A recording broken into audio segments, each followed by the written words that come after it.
So I had all these dreams about this being like this really cute, good lighting. I was gonna film it while the sun was still up. Failed that. I was gonna film it in my cute little outfit that I put on today. Fuck that one up. Got a cream cheese icing on my cute little outfit, so that went out the window. And yeah, I had all these plans in my head, and of course they didn't work out because they never do. That's just how plans work. But I wanted to sit down and have a little chat just to start things off, start us off on the right foot, get to know each other a little bit, share a little bit, I guess, about like what's been going through my head in the last little while, why I'm doing this little experiment on YouTube, and I don't know, maybe by sharing some of what's going on in my brain, someone else will feel less alone or feel like maybe it gives them an answer to a question they've been thinking about. I don't know. I always have these like grandiose ideas when I share things online.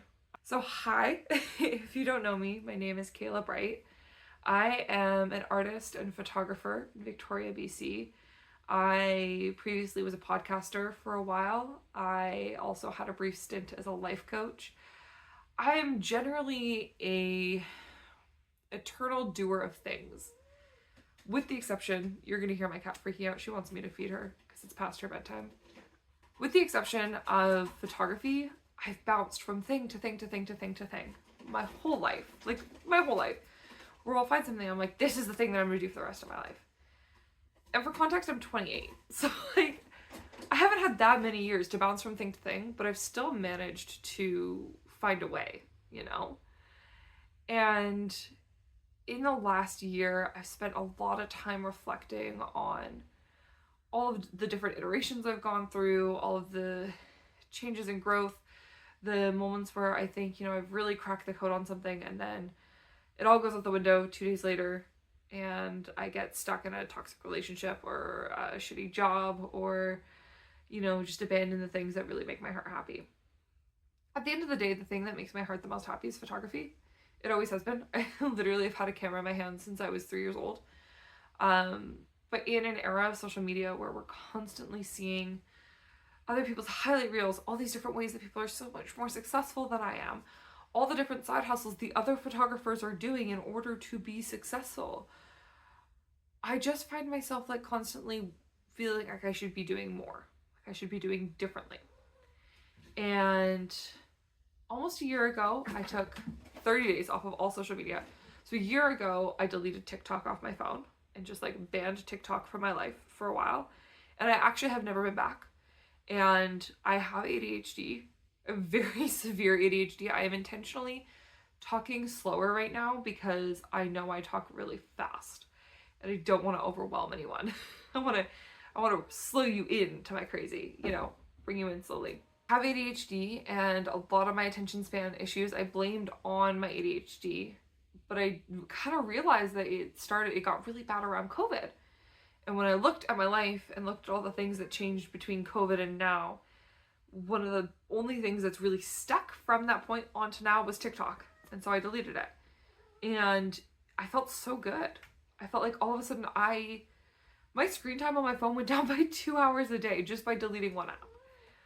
And I was amazed. And I was like, I was reading more. I had more like attention span. I had more focus. And all of this is anecdotal. I know that we do not have enough research to show whether or not social media, and especially short form content, significantly impacts our attention spans. But I can say anecdotally, personally, for me, eliminating TikTok was really good for my mental health across the board. And for my time management and for my executive function. And then, because I'm a photographer, I reasoned with myself that I had to keep Instagram because that's how I run a business. And, you know, it's a really, really, really tiny business at this stage of the game, but it is ultimately what I want to do for the rest of my life. My day job is nannying, and I love nannying so much. So much. But at the end of the day, I want to raise my own children. I don't want to raise other people's children forever.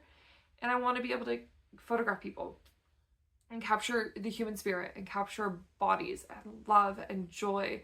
In the last couple months, I've forayed back into family photography. So historically, I've always been a boudoir photographer. But in the last few months, I've been doing family photography again. And I love it. Like, I love humans so much. I love capturing humans in all of their glory. In my head, I had to keep Instagram in order to be a photographer because I cannot comprehend any other way to build a brand and a company as a photographer without Instagram. Because where does anyone go when they look for a photographer if not Instagram? Google, sure, but like Google's SEO to shit. And my tiny little website, like you gotta know exactly what to look for. But if you're on Instagram, your friend shares a photo that I took of them, and you're like, shit, that's a cool photo. Now you're following my Instagram. Now you're seeing when I have sales. Now you're booking me. Right? So in my head, that was the only way. It's the only way I could possibly do this. And so I kept Instagram. And of course, within about 2 months of deleting TikTok, I fell into Reels. I reasoned with myself that I was going to curate my Reels algorithm to only be really artistic or thought-provoking content. And that lasted about a month before I started getting memes and like book talk reposts. Yeah, I got sucked into Reels. And then I found my screen time was going up and up and up and up, and I was spending so much time on my phone. And I just found myself really frustrated with it. I didn't feel good after I did it. That's the thing, is like, I didn't feel good. I didn't want to get off my phone and go dance. It was like, I would get off my phone, go do one thing, I'd read like 10 pages of my book, and then all of a sudden my phone would be in my hand again and I didn't know what I was doing. So about a month and a half ago, just about 2 months ago, I'm actually keeping track by my Duolingo streak, which I think is really fun, and I think that's how you should like keep track of everything personally, because it motivates me to do my Duolingo, because I don't want to lose my streak and like lose track of how many days it's been. But anyways, 52 days ago, I deleted every single fun app off my phone. Every single one. I deleted Instagram. I deleted, I didn't have the Facebook app. I haven't had the Facebook app in a hot minute. I deleted X, Twitter. I deleted Threads. And then like every time I would find myself habitually opening an app because I just felt this need to scroll, I would just delete that app. Like unless it was something that was really functional. So like because of my job, I have a baby monitor app on my phone. Obviously, I need to keep that on my phone. My Google Photos app. Obviously, I need to keep those. But I really tried to make my phone as boring as fucking possible. I've slept with my phone outside of my room for like 5 years. That's a leftover from my hippy dippy days. So that wasn't a problem. I don't use my phone in the mornings generally anyways, but I just would find like even right before work, like I would have 10 minutes before I left for work, and so I just end up on Instagram scrolling. And that's not how I want to spend my life, you know? And again, my life has significantly improved since deleting social media. But the problem is, I'm still a business owner, and I'm still a business owner in a business and an industry that operates very heavily on Instagram. And so I kind of like, I've been really communicative on my Instagram. I still do have Instagram on my tablet, so I can only use it when I'm at home. And like the tablet's just not as fun to navigate on. Like it's not as easy to just get sucked into mindless scroll in the same way. Typing on it really sucks. So that has genuinely helped for sure. And I've communicated on my Instagram like, hey, I haven't left. Like I'm still, you know, here are my dates that I'm available, but I'm not actively posting right now. I closed my DMs for booking, put a booking portal on my website. So like maybe this will work so that I don't feel like I have to open Instagram every day to make sure that I haven't missed any messages. And that's been great. Like I've gone as far as 2 weeks without checking Instagram now because I have no reason to unless I have a post to share. But you know, I still have this conundrum of like, I need to build this business. Like this is what I want to do. Like with my whole heart, my whole soul, every piece of me wants to do this. One of the things that I've started to really enjoy since deleting all of social media is long form YouTube content. I really enjoy like cozy vlogs and videos of people just sharing little bits of their lives. And it doesn't feel like it's a weird oversharing way that like somehow, even though TikTok is so short form, I feel like people use that time to share way more details of their lives. And I'm not saying that doesn't happen on YouTube, it totally does, but it's just different. Like the curation is different. You have more choice in what you see on YouTube than you do on TikTok or Instagram. And I've really enjoyed it. And I said to my husband, you know, I loved podcasting. It was a lot of fun. I just felt like I didn't have anything else to say in the era I was in. And so I quit podcasting for a bit. And I also was kind of tired of oversharing vulnerable parts of my life.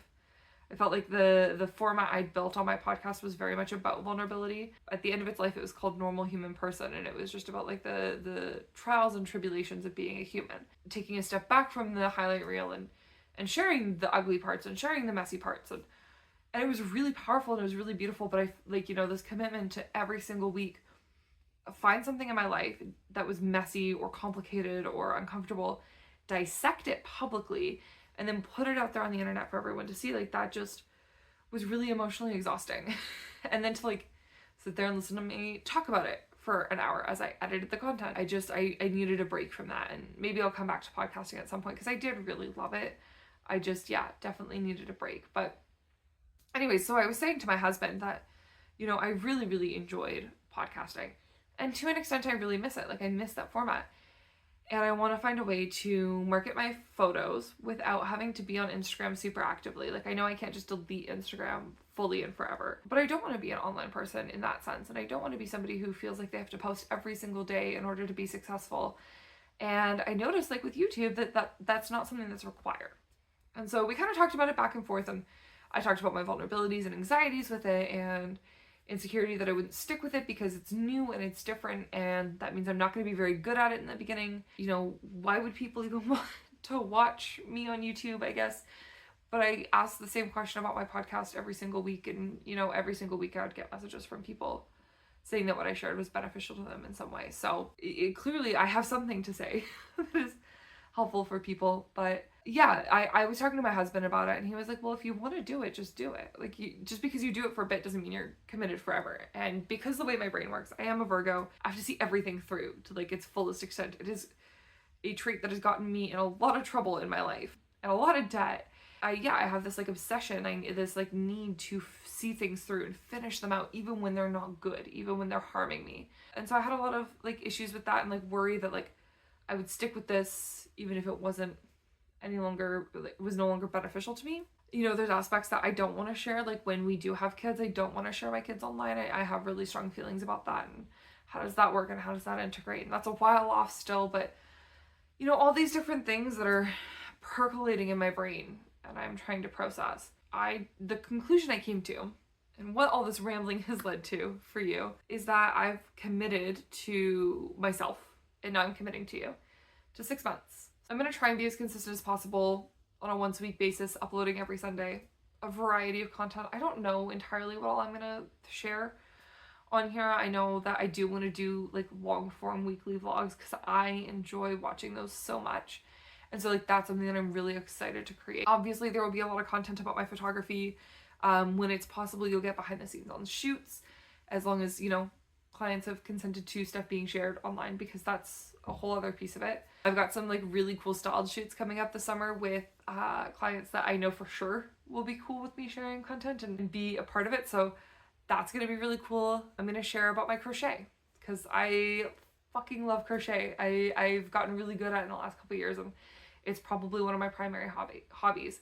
I'm gonna share about books and reading. Another one of my really big hobbies, I devour books because of my job, because my day job is nannying, and I have a lot of time where I have a headphone in my ear because the baby's sleeping or I'm doing different chores.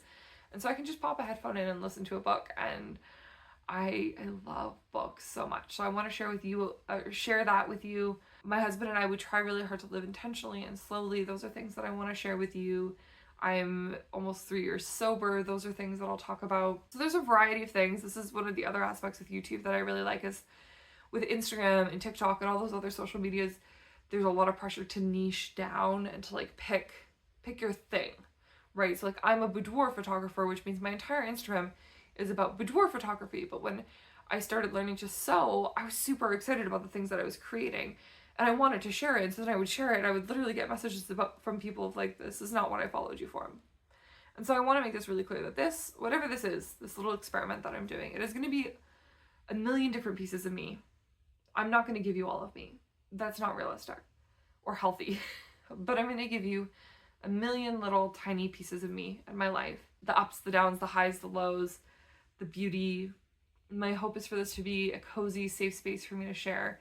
And if you stumble upon here and you're in Victoria, BC, or somewhere in the general vicinity from the Lower Mainland or Up Island, or hell, even in Seattle or Oregon, like Washington or Oregon, message me, book me, reach out to me.